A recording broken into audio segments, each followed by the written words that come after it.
Halo semua, perkenalkan nama saya Sandra Evenia Busurbakti dengan NIM 06141182429003. Nah, di sini saya akan menjelaskan perkembangan moral dan agama pada anak usia dini. Nah, pada tahapan moral John Piaget pada moral heteronom 4-7 tahun, di mana anak-anak memandang aturan adalah hal yang mutlak harus dilakukan agar mereka tidak dihukum. Nah, aturan ini, anak-anak merasa bahwa aturan ini adalah hal yang dibuat oleh orang tua maupun guru. Nah, jika anak-anak melanggar aturan tersebut, mereka akan dihukum. Dan jika tidak melanggar aturan, maka anak akan disenangi orang lain. Nah, contohnya seperti anak ingin membuang sampah, tapi tidak tahu ingin membuang kemana, dan mereka berbohong, seperti menaruhnya ke kantong, ataupun membuangnya pada selip-selipan hal-hal lain. Itu membuat anak menjadi berbohong, karena takut akan diberikan teguran ataupun dihukum oleh orang tua. Nah, tahapan moral yang kedua adalah tahapan otonom. Ini berlanjut pada usia 7 tahun ke atas. Nah, di mana anak mulai banyak berinteraksi sosial kepada teman ataupun orang luar, dan anak mengetahui bahwa aturan bukanlah hal mutlak.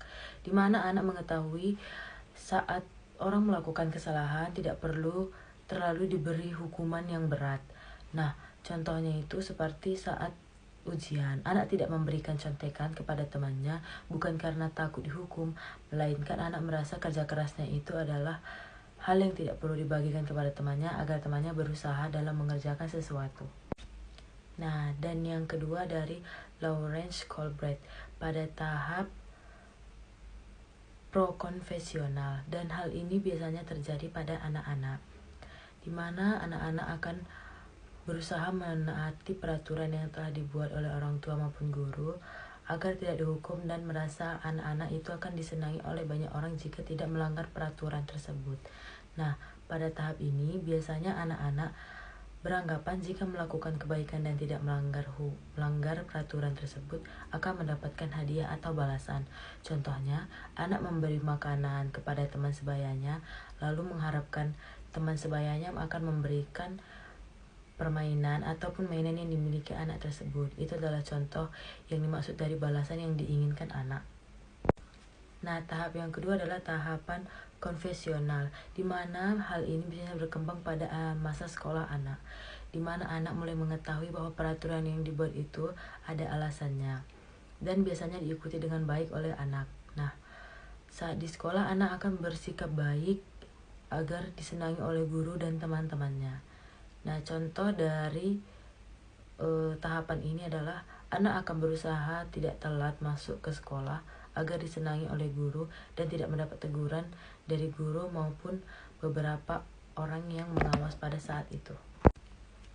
Nah, tahap yang ketiga adalah pasca konfesional, di mana tahapan ini terjadi saat remaja ataupun dewasa. Seseorang akan mengetahui bahwa peraturan itu bisa berubah bagaimana dalam keadaan masyarakat yang akan terjadi, dan bisa menentang perbedaan dan memberikan pendapat yang lebih baik dalam aturan. Dan contohnya itu adalah seseorang memberikan sedekah kepada seseorang yang membutuhkan tanpa memerdulikan ras, suku maupun perbedaan agama. Nah, sekian dari saya ucapkan terima kasih. Maaf bila ada kesalahan kata.